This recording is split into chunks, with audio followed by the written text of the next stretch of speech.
নমস্কার বন্ধুরা, আজ আমি বানাবো মাটন কষা।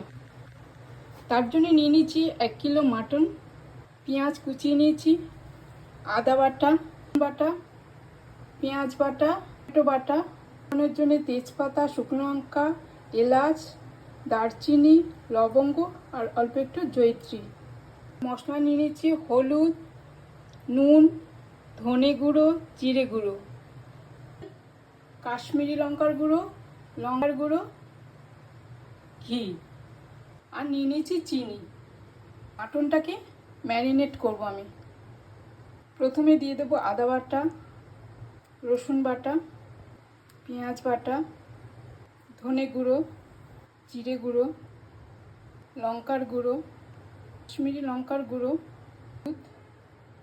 নুন, অল্প চিনি, টক দই আর তেল।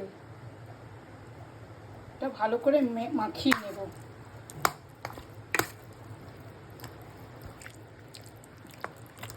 মাখানো আমার হয়ে গেছে।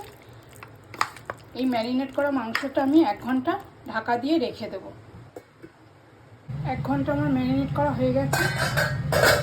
কড়াইতে তেল দিয়ে দেবো। এবার আমি ফোড়নের মশলাটা দিয়ে দেবো। কুচনো পেঁয়াজ, নুন দিয়ে দেবো, অল্প চিনি দিয়ে দেবো। পেঁয়াজটা আমার ভাজা ভাজা হয়ে গেছে। এবার রসুন দিয়ে দেবো, আদা বাটা ভালো করে নেড়ে চেড়ে নেব। আদা রসুন কষানো হয়ে গেছে। দিয়ে দেবো ধনে গুঁড়ো, একটু জিরে গুঁড়ো, লঙ্কা গুঁড়ো, কাশ্মীরি লঙ্কার গুঁড়ো, ভালো করে কষিয়ে নেব। একটু হলুদ গুঁড়ো। এবার দিয়ে দেবো টমেটো পেস্ট, ভালো করে নেড়ে চেড়ে নেব। কষানো হয়ে গেছে। এবার ম্যারিনেট করে মাংসটা আমি ঢেলে দেবো। ভালো করে মশলাটার সাথে মাংসটাকে মাখিয়ে নেব। এবার মিডিয়াম আছে আমি ঢাকা চাপা দিয়ে রেখে দেবো।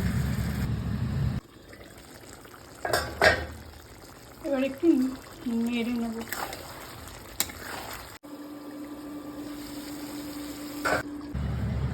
মাটন আমার হয়ে গেছে।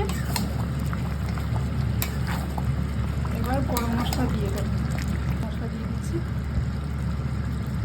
অল্প ঘি দিয়ে দেবো। মাটন কষা আমার রেডি হয়ে গেছে। এবার গরম গরম ভাতের সাথে পরিবেশন করব। নমস্কার।